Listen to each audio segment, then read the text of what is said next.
All right. I'd like to congratulate all of our graduates here. You've done so much hard work to get here, and we should all be very proud. So I dedicate this speech to my friends and family who have supported me throughout the course of my degree.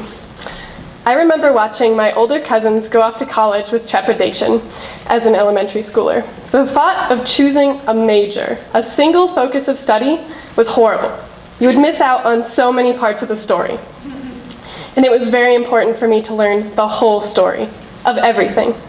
Black holes, beetles, Euronymous Bosch, hammerhead sharks, everything. In high school, I took every art class and every science class, except anatomy. I pet cats, I don't cut them up. I began college with a major in biochemistry. I've since realized my interest in chemistry stems from the fact that it is a beginning of the story of our world. Chemistry describes the building blocks of our physical reality. And the bio and biochemistry was important for me to maintain a connection with the macro-scale experience. However, I still had a yearning to explore not just the biological structures of life, but rather who we are as social beings, as active participants in many societies and communities that humans have built. This led me to the Women and Gender Studies program. My minor in Women and Gender Studies has given me a language to understand and describe the many discourses that structure what it means to be white, queer, middle-class woman in the post-industrial capitalism of the US.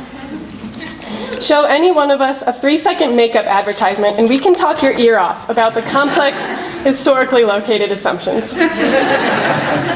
In fact, Women and Gender Studies is particularly valuable because it is not about learning a story. In actuality, there is no one story to be told. It is about the critical thinking to establish what we believe to be common sense or natural, as instead located in a web of economies, histories, languages, and power structures.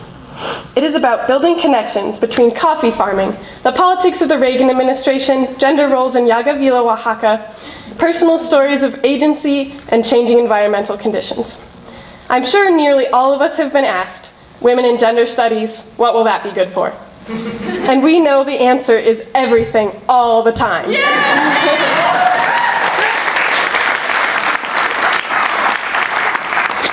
In an age where knowledge can be a click away, it is critical thinking that is indispensable. Women in Gender Studies has reoriented my relationship with my scientific career.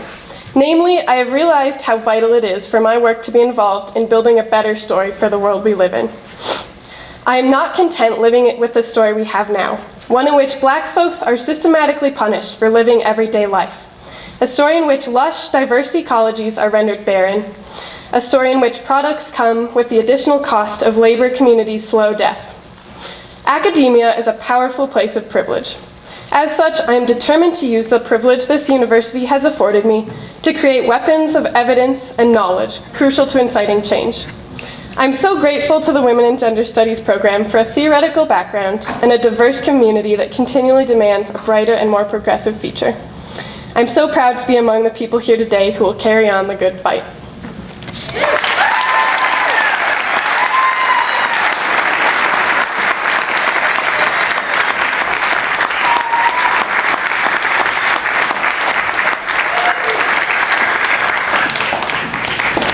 Next, we have one of our majors, Jamie Woodworth.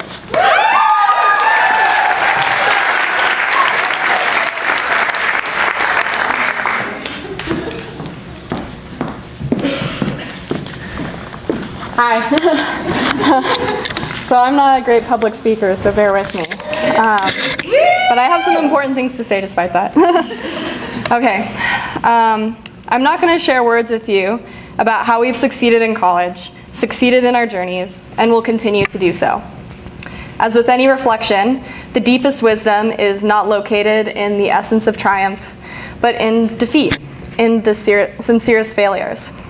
I want to tell you about how we hit the wall, how it's okay, and how we can look at it with reverence rather than fear.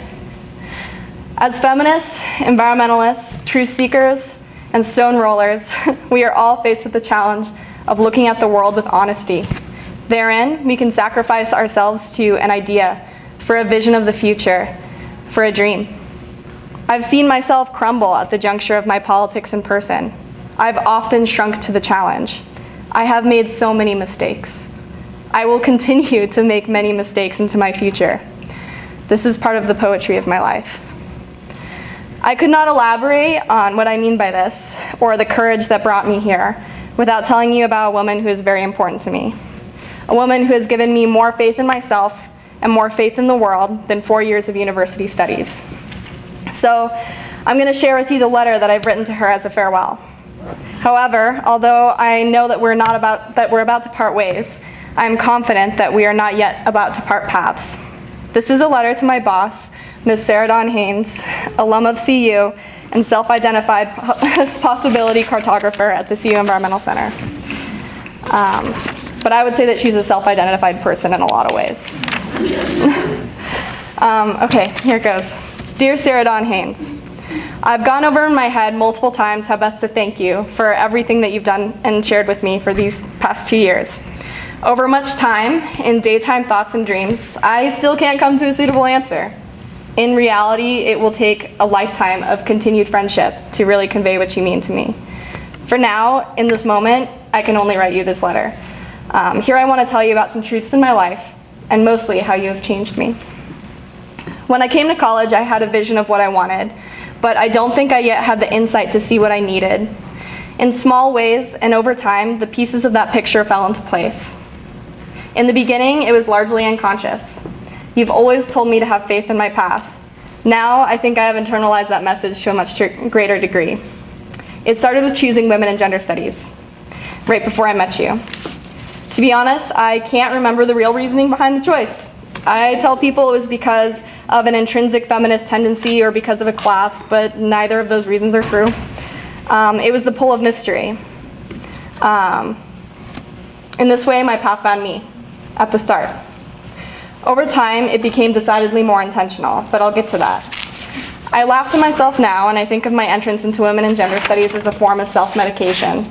But because with utmost certainty, I know that feminism was the medicine that I needed. My heart needed some healing. And this was the beginning of a brightened consciousness and a lighter spirit that would carry me on in my journey. I have a deeply ingrained shame reflex. Again and again, I've tried to bludgeon my life into a more appealing shape. I thought that if I could beat life down hard enough, I could fashion the story that I wanted for myself. But the truth is, stories don't fit the organic pattern of existence. Life isn't naturally romantic, perfect, or circular, and it's rather egoistic to think of your life in terms of its narrativistic worth. I've decided to no longer live for the story. I've decided to live in the rhythm of chance. It's not the notes themselves that matter, it's how you string them together as music, and the choices that you make and the person that you decide to be. The stories we tell ourselves can hurt, and we all tell our lives as stories in some way. I am a woman, I am a daughter, I am a steward. It can so easily slip into, I am not worthy of this identity. It can so easily slip into shame. Because they are all fragile concepts to begin with. So we make up more stories to bandage ourselves. There couldn't be anything more important that I've taken out of feminist studies. That identity is illusory, and it changes. Life gushes, and we understand ourselves and our relationships over and over and over again. In these vicissitudes of self-knowledge, I find more peace than any kind of stable identity category. Stories don't change once you write them down.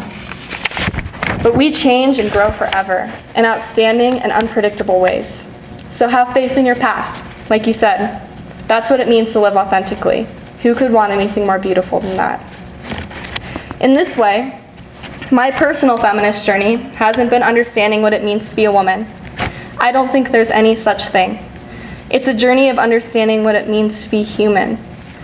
How to love unabashedly, live joyfully, and source the unshakable parts of me that transcend the stories that I tell myself and the stories that society tells about me. When I understood this in my heart, I finally dared to speak my truth and live intentionally as the person I simply am. It is one thing to grasp self-knowledge intellectually. Women and gender studies filled in this part of the equation. It is another thing to understand something emotionally and spiritually. I could not have gotten to that point without you. Sarah Dawn, you've touched my life in a way that nobody has. You've taught me more than the university ever could. So let me tell you more about how. When I decided to live receptively, you stepped into the picture. And this has proved to me that the universe always provides if you're open to it. I remember seeing you everywhere since my freshman year, before I even started working at the Environmental Center. It's something peculiar and special to you that you always radiate yourself. You're the sunrise. You bring warmth to everybody's life before they even know you and before you even know them. The most beautiful thing is that you seem to do so effortlessly, just naturally. In this way, you are more than a model feminist. You are more than a model environmentalist. You're a model human being, because you are so in step with what you believe in and what you do and who you are. They are all one and the same. And therein, you would never let a story break you. You would never let the unknown threaten you. You do not fear what is other, what is changing, what is inside or outside of you. I can't help but admire the way that you seem to embrace the world in all its queerness and radicalism with the utmost certainty that we are all part of the same picture. Your compassion let me know that I am part of your picture too. I firmly believe that everybody needs a teacher in order to know or master anything at all. All my life you were the teacher that I needed. How is it that when I met you 2 years ago, I felt as though I held you in my heart all along? As I was expanding my feminist consciousness in the classroom, you pulled at my soul and taught me what it means to live what I learn. Quite overwhelmingly and unexpectedly, you loved and accepted me for who I was. You accurately reflected me, and for the first time I was at peace with what I saw, quirks, flaws, and all. Thereafter, I dared to see and I dared to be seen. And in doing so, I have learned to do the same for other people, to love honestly without judgment or prejudice. It's a skill still in development. It's fragile, and it takes all of my courage every single day. And still I fail. But my failures make me whole, because I get up and I try again. After every stumble, disappointment, and bruise, you've taught me that it's worth it every time. In telling people about you, I cannot call you my teacher, not my boss, nor my mentor. You're not my mother or my sister. The moniker that comes closest is Anam Cara. It's a Celtic term, which I feel you may appreciate. It means soul friend. Sarah Dawn, you're the roots to my tree, the shine to my sun, the roll to my wave. You help me create music in my life. Your inspiration lingers and grows in all the ways that I know you now, have yet to know you, and all the ways that I love you. It flows through all parts of me. In this journey, I see now that as revolutionaries and leaders, we may not be able to change the world. But if we could change just one person's world, as you've done for me, we could start a movement.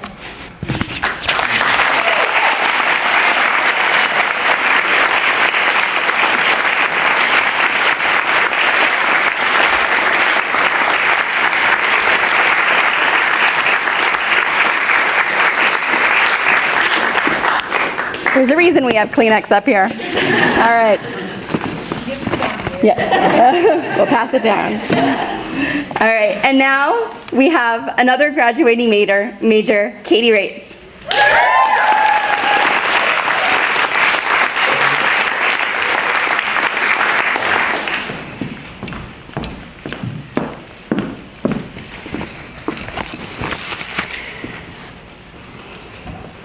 Women and Gender Studies Department, community members, friends, and family. On behalf of the class of 2015, thank you all so much for being here today. Thank you for encouraging us, and thank you for supporting us in our academic and community work. When I came to college, I knew that the world needed a change, and I wanted to be part of creating that change.